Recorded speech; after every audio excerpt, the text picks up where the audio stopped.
Hello, welcome to Movie Castle. I'm your host Cooper. Today I'm back with another solo tier list video.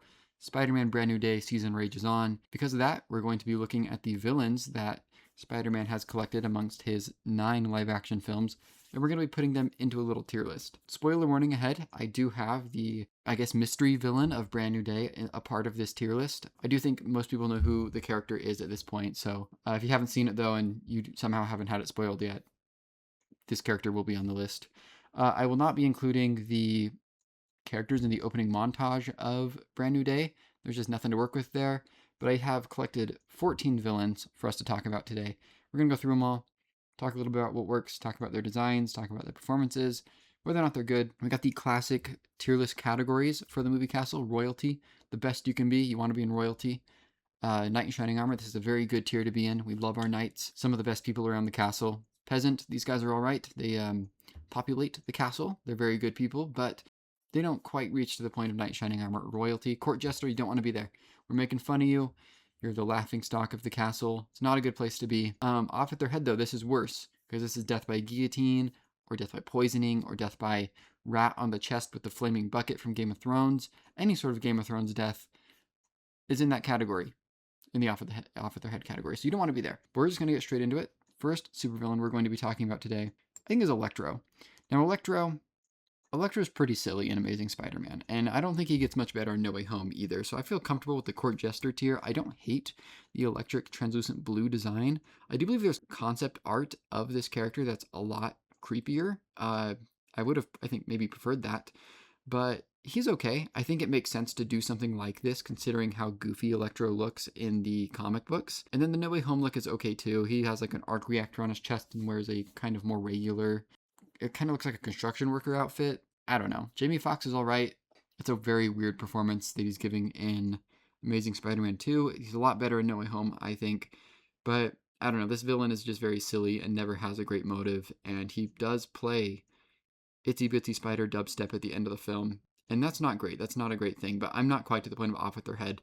Let's do Vulture next. Now, Vulture could be royalty if I really felt like it. But I think I'm going to go Knight in Shining Armor. I think the big thing that's boosting this character up to the point of where he is just the plot twist that happens at the end of the film. I think it's very impressive, this plot twist. I think it's very smart. Other than that, though, he's not the most memorable character. The design's not super memorable. I do like Michael Keaton a lot. Can't really go wrong with him, but I think the Knight in Shining Armor tier is perfectly fine for Vulture. I think he's one of the better things to come out of the Home trilogy.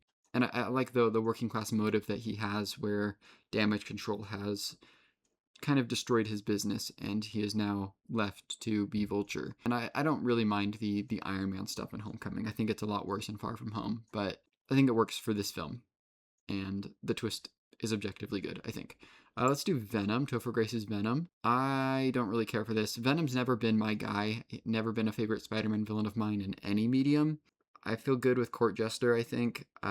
This character is here for studio purposes. This is a studio interference thing, and I can really tell. Like, it does feel kind of corporate to just have Venom in this. You do hit the big 3 villains, though, in the Raimi trilogy, which is cool, I guess. But I don't know, and I don't really care for Topher Grace as an actor. I know that this is kind of just like a very silly performance that he's giving, but that's not an actor that I particularly care for too much. I don't know, Venom just does nothing for me, and never really has. The design's okay, maybe, I guess. I just don't love the symbiote stuff in Spider-Man 3 that much, so I feel comfortable putting him here for now. Let's do Rhino. This is an easy off with their head. I don't know what we were thinking here. This Paul Giamatti shit is weird. Again, this doesn't really have much of a purpose in the film, and there's really nothing to work with here. It's kind of, there's a couple things here where it's like, why should I even bother including someone like Rhino when there's just nothing there? The design, I don't know. I don't really care for the design. I guess it would make sense within the context of the Amazing Spider-Man universe, but it's pretty silly and it's nothing. So it's going off with their head. Let's do Shocker. This is another easy off with their head because, again, there's just nothing to work with here. I don't even know if I should have included Shocker or the Tinkerer. They're going here. Does the Tinkerer even make it out of this movie alive? Doesn't Vulture kill him? Or am I wrong? I thought he gets like shot by like a piece of technology, alien technology, and disintegrates to ash. But maybe I'm completely wrong. Again, these aren't characters I'm ever interested in seeing again. There's just nothing here to work with. Probably shouldn't even be included. Let's do the Lizard next. Lizard, I think, is an easy peasant for me. I like Doc Connors. I think he's cool. I think his motivation makes sense within this movie. The design is okay. I don't know. His inclusion in No Way Home is interesting to me because there's just nothing there. Like, they don't even try. Like, they make a bit of an effort with Sandman and they make a bit of an effort with Electro, but it's really nothing. And this character, they don't even bother. If they had gone with like a more classic design in No Way Home, I might like it a little more. The sort of like trench coat, lab coat thing, and the more classic looking headpiece for Lizard. In Amazing Spider-Man, he's okay. He just wants to poison the city with lizard gas. Not the most exciting villain ever, but not anything super offensive either. So I think Peasant is fine. James Franco, villain in real life, probably going to go on Peasant, I think. I don't hate his arc. I think his arc is pretty good, and it makes sense within the context of the Spider-Man trilogy that Raimi has set up. But that said, he's not really much of a supervillain in this. He kind of has his moment at the start of the movie, gets bonked on the head, and then kind of just goes back to being a dude after that. Just kind of becomes evil James Franco as he is in real life, and then he becomes a good guy again, and then he dies, and that's his thing. And he's just not very memorable or exciting, but not the worst thing ever. So he's gonna go in Peasant. Let's do Sandman. Now Sandman could be royalty. He really could be if I think Raimi got to make the movie he wanted to make. I really like this character, and I think he's the best part of Spider-Man 3, like without question. I think the stuff with his daughter is really good and very compelling and interesting, and then I think the sequence of him getting turned into sand is also very exciting, and then like him trying to grab the locket and failing. Very good stuff. And there's a deleted scene where he's like a sandcastle and his daughter's playing with him. I don't know. There's just really good stuff with the Sandman character. And I think if Raimi had gotten the chance to make the movie he wanted to make, this would be an easy royalty without question. But that is not the case. And I think the casting here, Thomas Hayden Church, is really good. Again, he's nothing in No Way Home, so that's points against him. But I don't know. I don't really have anything against Sandman. I do really like this character. Let's do Doc Ock. Now, Doc Ock, not really one of my guys, if I'm gonna be honest, but he is really good in this movie, and the Alfred Molina performance is also very good. And I think he's one of the better parts of No Way Home as well. But he's just like, I just don't particularly love this character. There's some cool sequences with him in this movie, and the Power of the Sun stuff is a little silly, but it makes sense for the mad scientist stuff that they're going with this version of the character. I just don't find him to be like the most exciting villain. And personally, if I was in charge of writing a Spider-Man script, I don't think Doc Ock would ever cross my mind as a character. I don't know what it is. Just nothing really against the Raimi movie or Alfred Molina, but this character is just not quite to royalty for me. I don't really have an argument for why he's not there. He's just not the most memorable part of that movie for me, at least. Off with their head for Amazing Spider-Man 2, Green Goblin. Harry Osborn stuff is, I think, one of the lesser parts of this movie, but it does ask an interesting question of like Peter Parker's morality and Spider-Man's morality of like, can I give this guy my blood? Who is my friend? And like, what will happen? There is something interesting there, but this design is terrible. This version of the character is terrible. If I don't know, if there had been better build up towards this, maybe I'd appreciate it more, but there's just not. The Gwen stuff though, he does kill Gwen, and I do like that. And I do think that's interesting stuff there. I like how mean the end of this movie gets. And we wouldn't have that without this version of the character, but he's so unmemorable and so unexciting. I'm afraid he's just gonna go here at the bottom.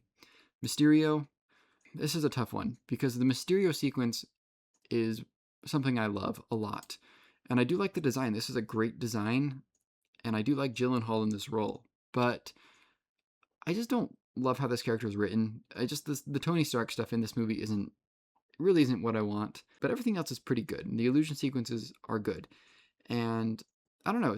I just really don't care for the script in Far From Home, and that's not necessarily this character's fault. But I just really don't love what they're doing with him. It's not really what I want out of Mysterio personally. So I think Peasant is kind of fine for now for Mysterio. I'll definitely put him above James Franco. And let's do Green Goblin. We got Willem Dafoe's Green Goblin. This is an easy royalty, and this is entirely based off performance for me. I just think Willem Dafoe is just in both his appearances, No Way Home, Spider-Man 1, and I guess his little cameos that he has. I just think he's cooking. I just think Willem Dafoe is just like one of the best performances to come out of any Spider-Man movie. And I love what he's doing. I love how menacing he is. I do wish they'd gone with the classic design that they had originally created, where it's the more purple hat with the goblin face. It is a little creepy though, and he's just very silly and he's very iconic, and I don't know. I love what Willem Dafoe's doing here, and I just think it's one of the best weird guy roles that Willem Dafoe has ever given. Which he's given a lot of them, but this is like, I don't know. I'm royalty, easy royalty for me. Probably the only royalty here, I think. Jean Grey. This is gonna go in peasant again. I like Jean Grey in this movie, and I don't have an issue with the inclusion of this character. That seems to be something that people are bumping on with. I think her motives are interesting, and I think the sort of body hopping thing is also cool. I just don't necessarily find her to be like the most memorable character ever, and I don't. I think the writing gets a little lazy with some of the Jean Grey stuff, but otherwise, like I don't have an issue with her. I wish she had a more exciting design. She's just kind of wearing regular clothes. Not that I expect her to go like full comic book. It makes sense for her to just kind of be wearing civilian clothing, but I don't like it can be done, you know? So I just kind of don't know if I'll really think about her much as a Spider-Man villain. Probably because she's not, because she's an X-Men. Just not my favorite thing ever. But again, nothing inoffensive or bad here, and I do like her presence in the movie. I think she gives a good performance, is a compelling character, just not maybe the most compelling villain.